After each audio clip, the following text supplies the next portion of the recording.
अस्सलाम वालेकुम, very good evening. Rawalpindi test के सबसे पहले आपको अपडेट देके क्या हो रहा है जो पाकिस्तान और साउथ अफ्रीका के दरमियान चल रहा है। साथ साथ ऑफ कोर्स हम लोग मैच भी देख रहे हो। जल्दी से मैं आपको क्विक अपडेट बता दूं स्कोर का, फिर हम लोग और भी बातें करेंगे और आपको बताएंगे कि आज शुरू में क्या हुआ था। But just current situation match की ये है कि साउथ अफ्रीका का स्कोर है 141, उनके 2 खिलाड़ी आउट है और ये थर्ड सेशन चल रहा है और साउथ अफ्रीका ट्रेल कर रहा है बाय 191 रन्स।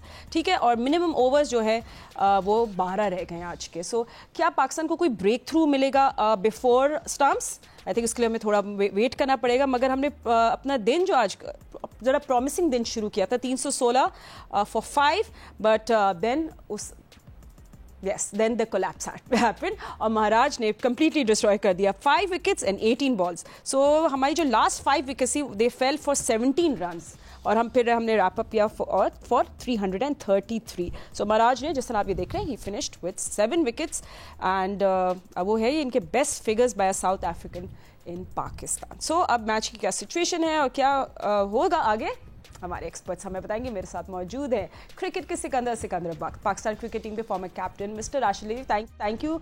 आप आई नो कल आप लोगों ने दानिश के साथ शो किया था, बड़ा अच्छा लगा आपको स्टूडियो में देख के। तो एक तो राशिद भाई सुबह का सेशन के शुरू करते हैं, फिर हम आते हैं करंट सिचुएशन में। बिल्कुल ही रोलर कोस्टर था ये तो तवक्को थी हमें, काफ़ी दिनों से चल रहा है, क्लब्स हो रहे हैं और 70 रन की अच्छी पार्टनरशिप बनी सऊद शकील की सलमान अली आगा के साथ, और हमें था कि ये लंबी पार्टनरशिप जानी चाहिए, लेकिन कैशव महाराज ने बहुत ही उम्दा बॉलिंग की है। अफसोस हमें अपने ऑलराउंडर्स के ऊपर होता है, अपनी टेल के ऊपर होता है, जो कि बड़ी अच्छी हिट मारते हैं, लेकिन लास्ट 3 टेस्ट इनिंग में फ्लॉप हो गए। अगर हम लाहौर जाते हैं, सेकेंड इनिंग में देखते हैं या फर्स्ट इनिंग में देखते हैं, 199 पे 3 आउट हो गए, फिर 362 पे 3 आउट हो गए, 16 रन पे 5 आउट हो गए लास्ट। फिर हम सेकेंड इनिंग्स में आते हैं, 17 रन पे 5 आउट हो गए। फिर यहाँ पे आते हैं, पहली इनिंग्स में आते हैं रावलपिंडी, 17 रन पे फिर 5 आउट हो गए, 50 रन पे 15 आउट हुई हमारी।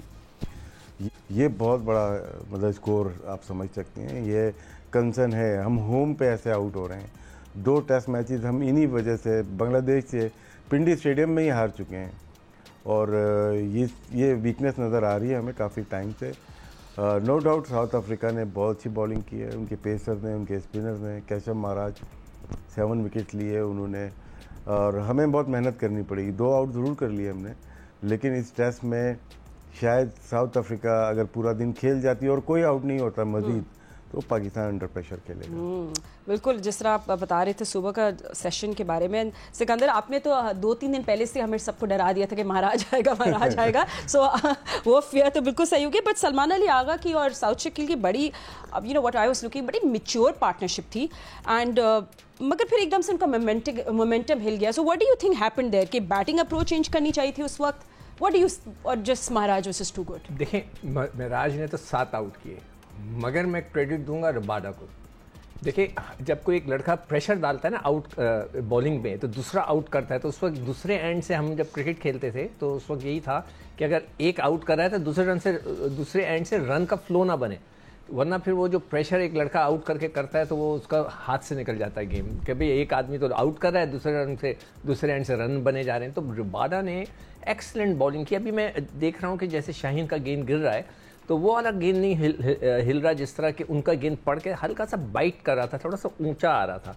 और कई दफ़ा आगा को जो है थाई पैड्स पे लगाए गेंद, एक जगह अपील भी हुई मगर वो आउट नहीं था, अंपायर ने नॉट आउट दिया। तो कई चीज़ें, तो मैं इसको कहूँगा कि जो रबाडा की बॉलिंग थी उसने बहुत अच्छा महाराज को जो है सपोर्ट किया, जिसके वजह से उसने आउट किए हैं। जो ये भी हम जिक्र हो रहा है 5 विकेटें 17 रन पे गिरी हैं। पहले टेस्ट की पहली इनिंग में भी 16 रन पे गिरी, फिर सेकंड इनिंग में 17 रन पे गिरी। इसको छोड़ दें, हम थोड़ा सा T20 की तरफ आ जाएं तो 20 दिन पहले फाइनल में हमारे 8 लड़के आउट हुए थे 32 रन पे या 33 रन पे। तो हमारा ये जो सिलसिला है, इसको ज़रूर इसके ऊपर जो क्रिकेट की जो हमारी मैनेजमेंट है, जो उनको लुक आफ्टर करती है, जो हाई परफॉर्मेंस सेंटर चलाते हैं, उनको इस बात पे ज़रूर गौर करना चाहिए कि क्या इशू है कि हमारे लड़के वो उस तरह नहीं खेल पा रहे जो जिस तरह के उन्हें खेलना चाहिए। बट अब रावलपिंडी जो हमें एम एस शहजाद ने भी ज्वाइन कर लिया। Thank you Ahmad for joining us. अब मैं अब you know let's also talk about the current match का सिचुएशन। आपको क्या लग रहा है कि रावलपिंडी जो होगा it will be a test of patience rather than skill? I mean, आज के दिन में 10 ओवर रह गए हैं. So how do you see अभी मैच की सिचुएशन? टेम्परामेंट जी, कल बात की थी, आपको याद होगा कि ये पाकिस्तानी प्लेयर्स जो हैं वो समझ के खेल रहे हैं कि जिस तरह ये पिछला पिच है जिसमें आपको तेज टर्न मिल रहा था और ऐसा लग रहा था कि एक बॉल होगा और आपको आउट कर लेगा, वहां पे आप रन थोड़े से तेज बनाने की कोशिश करते हैं. आज साउथ अफ्रीकन प्लेयर्स क्या कर रहे हैं, स्टम्प्स, जो कि by nature relatively Tej aggressive batsman है, लेकिन उनको पता लग गया कि ये पिच वो नहीं है जिसपे एक बॉल होना है, यहाँ पे ये सरवाइव कर सकते हैं. तो वो जो ट्रेडिशनल आपकी टेस्ट क्रिकेट थी आज वो खेल रहे हैं. आज उनका वो 34-35 स्कोर पे खेल रहा था 134 बॉलों पे. अब वो स्ट्रेटेजी जिसकी हम कल बात कर रहे थे कि पाकिस्तानी प्लेयर्स को यूं खेलना था कि अपने डिफेंस को बैक करना था, जो उन्होंने नहीं किया और रैश शॉट मार के जो है कप्तान समेत कुछ प्लेयर्स आउट हुए, वहां पे ये वो नहीं कर रहे हैं. यहाँ पे इन्होंने बॉल पुराना किया, इनफ टाइम मिल रहा है बैक फुट के ऊपर, वो बॉल को मैनेज कर रहे हैं और यहाँ पे वो अपने टेम्परामेंट के साथ खेल रहे हैं. एक सेशन लगाएंगे, ठीक है, जिसके अंदर वो तेज स्कोर करेंगे, लेकिन उससे पहले उन्होंने बॉल भी पुराना किया, उससे पहले उन्होंने बॉलर्स भी थकाए, उससे पहले उन्होंने सारा मेजर्स भी ले लिया तमाम पाकिस्तान के बॉलर्स का.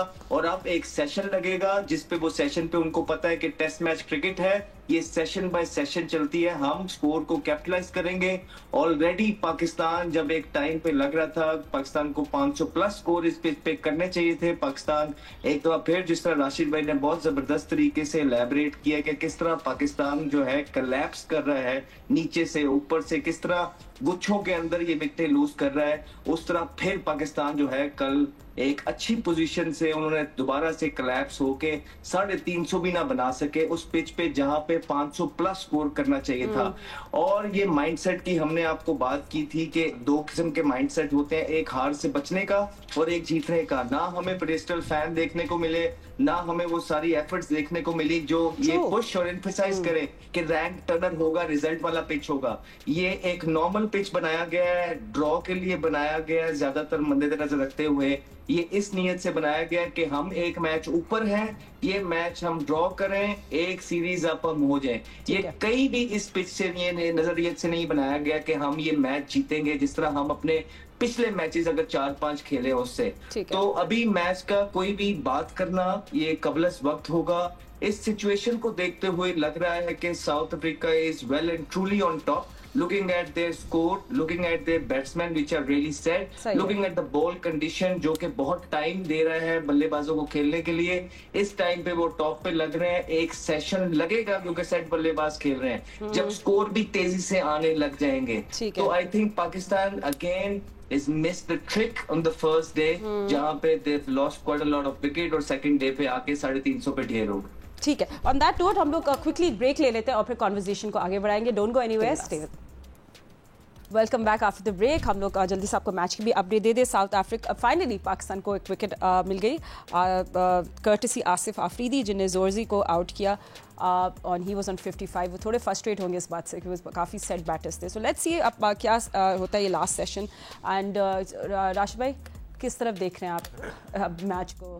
देखिए, साउथ अफ्रीका के लिए अगर देखते हैं तो गलत टाइम पे विकेट गिरी है उनकी, क्योंकि कुछ भी नहीं हो रही बॉलिंग. वो बैकफुट पे गए और एक स्ट्रेटर बॉल वो पैड पे उनके लग गई, वो आउट हो गए. पहले भी शुरू में भी थे वो आउट हुए थे, लेकिन किसी ने रिव्यू लिया नहीं था.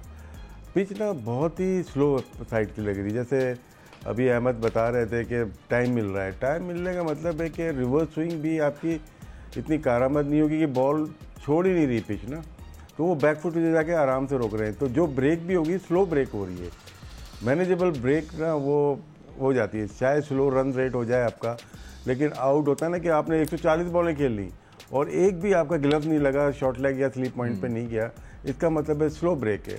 तो इसका फ़ायदा उठा रहे हैं, लेकिन दोनों तरफ से बैटिंग का जो रन रेट है वो स्लो साइड पे जा रहा है और मारते हुए शायद आउट हो जाएं. लेकिन पाकिस्तान को थोड़ा देख के बॉलिंग को थोड़ा सा चेंज करना पड़ेगा. लाहौर वाली पिच नहीं है, क्योंकि यहाँ पे आपको मोर फ्लाइट और वेरिएशन करना पड़ेगी, थोड़ा फील्ड प्लेसिंग चेंज करनी पड़ी. आपने ब्लॉक कर दिया एक तरफ से कि रन ना बना पाएँ.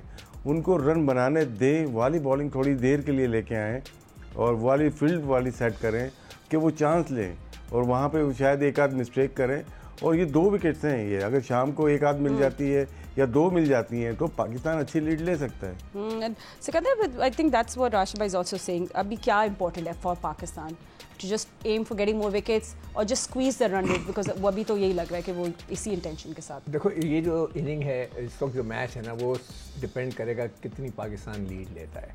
हमने आउट भी करने, रन्स भी बचा के रखने, तो मगर जो राशिद बात कर रहा है कि उसमें चांस तो लेना पड़ता है, मगर पूरे इस मैच के अंदर जो मिजाज मुझे नज़र आ रहा है, जो मुझे जो उनकी थ्योरी नज़र आती है, नहीं टेम्परामेंट नहीं, जो प्लानिंग नज़र आती है, वो मिजाज, मेरा वर्ड या जो प्लानिंग नज़र आती है वो यही है कि हमने ऐसी पिच नहीं बनानी कि जिसके अंदर बहुत ही रफ किस्म का हो, कहीं हम टॉस हार गए तो, मगर अब टॉस वो जीते हुए हैं, 50% हम जीते हुए हैं, और इसलिए पिच पे देखें कि वो वाली बाइट नहीं है कि पढ़ के गेंद ऐसे जाता था, वो बिल्कुल नहीं है, बिल्कुल नॉर्मल है, सब कुछ ठीक है।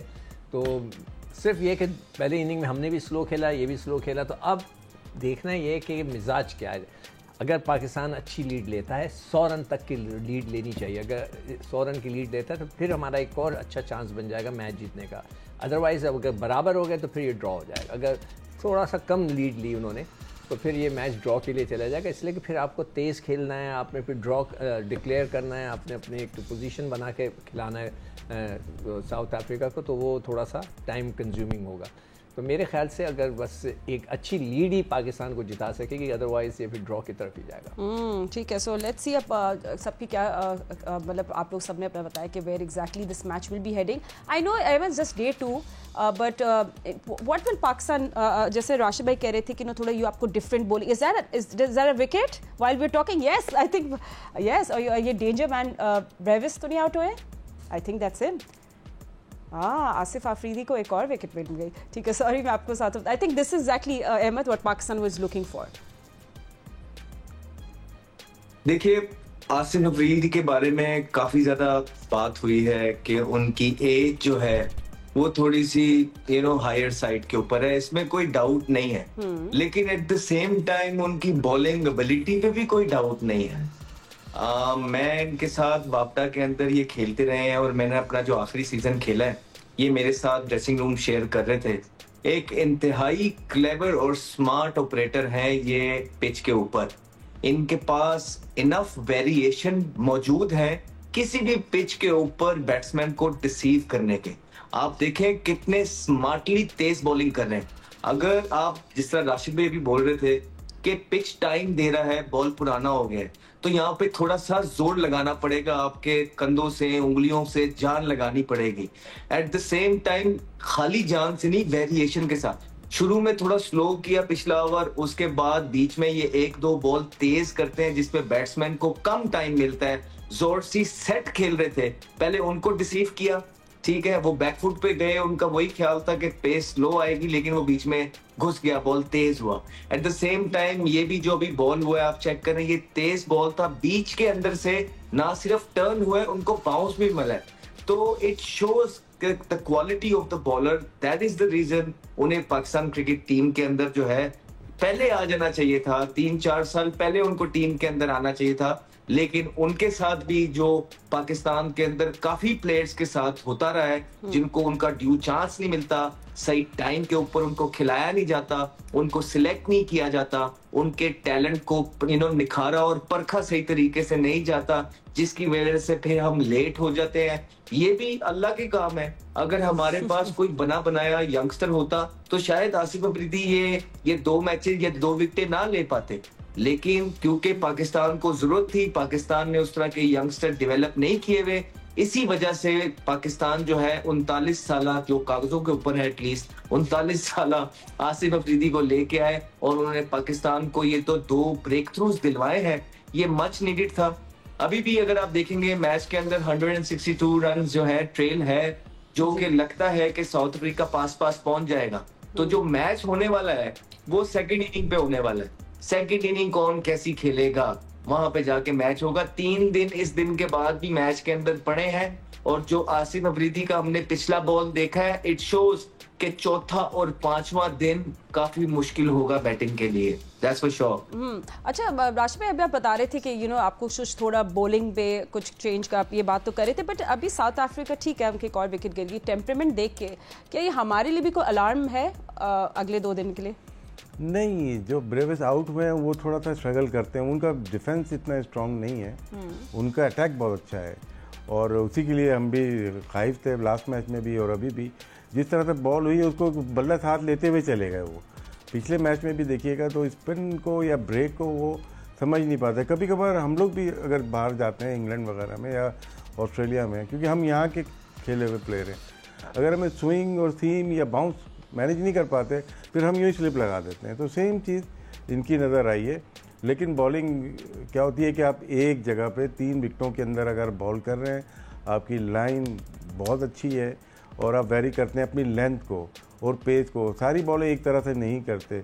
यही इनका एक्सपीरियंस है। कुछ बॉल इन्होंने स्लो की हैं, कुछ तेज़ की हैं और बाई चांस उनको भी मैनेज नहीं कर पाए थे, अभी आते ही वो आउट हो गए। डेंजरस प्लेयर थे लेकिन उनका डिफेंस बहुत वीक था जो कि एक्सपोज कर दिया आसिफ आफरीदी ने।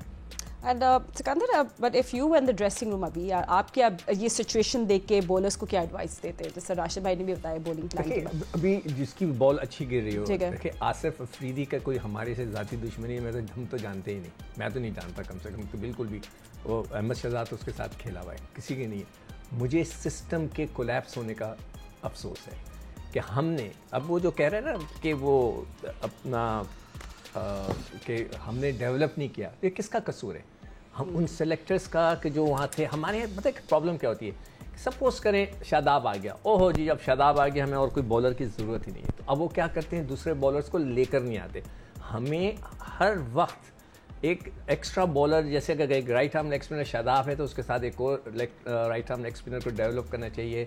अगर शाहीन अच्छी बॉलिंग करा रहा है तो हमें और बॉलर्स लेके आने चाहिए ताकि हम उनको साथ चलाते रहें, तो जब भी हमारा फ़ायदा हो। मगर हम नहीं करते, और ये कौन नहीं करता? हम क्रिकेटर्स नहीं करते। हम ही क्रिकेटर्स सेलेक्टर्स होते हैं, हम ही क्रिकेटर एडवाइज़र होते हैं, हम ही क्रिकेटर्स सब कुछ क्रिकेट चला रहे होते हैं। जो क्रिकेट बोर्ड में जो लोग होते हैं वो क्रिकेट को इतना नहीं जानते, वो अपने एक नॉर्मल लोग होते हैं ऑफिस में काम करने वाले जो कि ऑफिस चला रहे हैं। मगर हम क्रिकेटर्स जो वहाँ मौजूद होते हैं, जो सिलेक्शन में होते हैं, ये उनका काम है। कितने लोग जाते हैं ग्राउंड के ऊपर बैठ के देख रहे हैं कि कौन सा लड़का कैसे खेल रहा है। कितने लड़के सेलेक्टर्स हैं हमारे पाकिस्तानी क्रिकेटर्स जो जाके देखते हैं कि मुझे एक लेग स्पिनर चाहिए, चाहो देखूँ जाकर कोई है या नहीं। Nobody does it. तो उसका इसलिए मैं क्रिकेटर्स को ब्लेम कर रहा हूँ कि अगर इस लड़के को चांस नहीं मिला, अगर ये बहुत अच्छा है एज पर अहमद शहजाद, तो उसको क्यों नहीं मिला? वो कौन से क्रिकेटर्स थे सेलेक्टर्स जिन्होंने इनको नहीं देखा जाकर?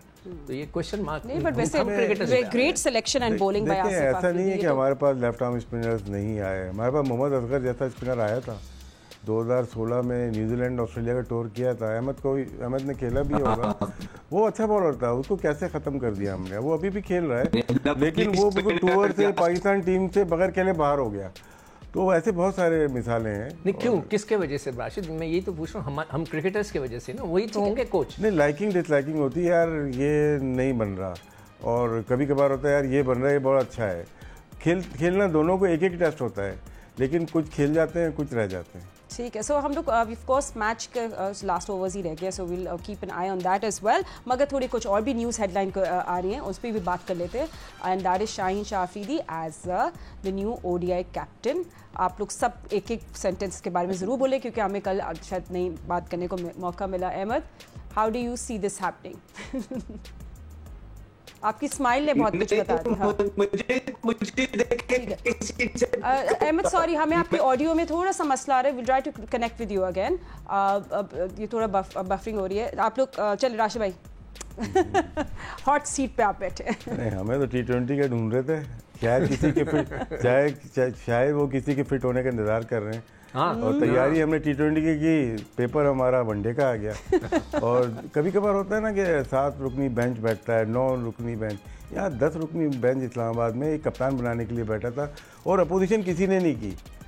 तो पैसे में बड़ी ताकत है, आप 50 लाख रुपए देके पाकिस्तान क्रिकेट में कुछ भी करा सकते हैं। किसको देते हैं 50 लाख? स्कैंडलस बातें नहीं करनी हम लोगों ने। जी सिखो राशिद भाई देख के बिल्कुल खामोश मुझे शक पड़ गया था कि I think everyone was already talking about मुझे रिजवान का शक इसलिए पड़ा था कि मैंने एक जगह पढ़ा कि माइक हैसन ने लिखा कि जी रिजवान कप्तानी जब कर रहे होते हैं कोच की बात नहीं मानते, जो उनको इंस्ट्रक्शन दी जाती हैं वो उसको फॉलो नहीं करते। जब मैंने ये पढ़ा तो मैंने कहा हाँ यहाँ पर ये कुछ ऐसी चीज़ हो रही है कि ये ज़रूर जो है इसका डिस्कस होगा, तो वही हुआ। बट अहमद आई थिंक काफ़ी टाइम से हम सब मतलब एक हफ्ते से तो ये गॉसिप चल तो रही थी, everyone knew this would happen. Ahmad को मेरी आवाज़ ठीक आ रही है अभी? हाँ जी आ रही है। जी अहमद आपका take on Shaheen Shah Afridi as a new ODI captain. अच्छा ठीक है Ahmed, I'm so sorry, we cannot hear you. We cannot hear you right now. We'll try to connect with you again.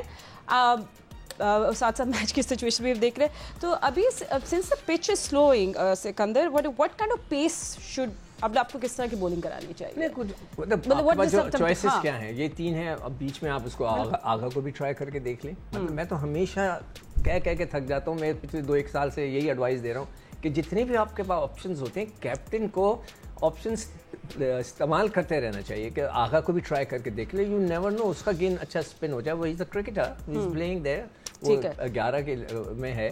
तो जब sorry running out of time, last word by Rashid भाई के day 3 अब कैसा होगा, कैसा होगा डे 3? डे 3 विकेट चाहिए और कम से कम लीड पाकिस्तान को अगर ज़्यादा मिलती है तो एडवांटेज है।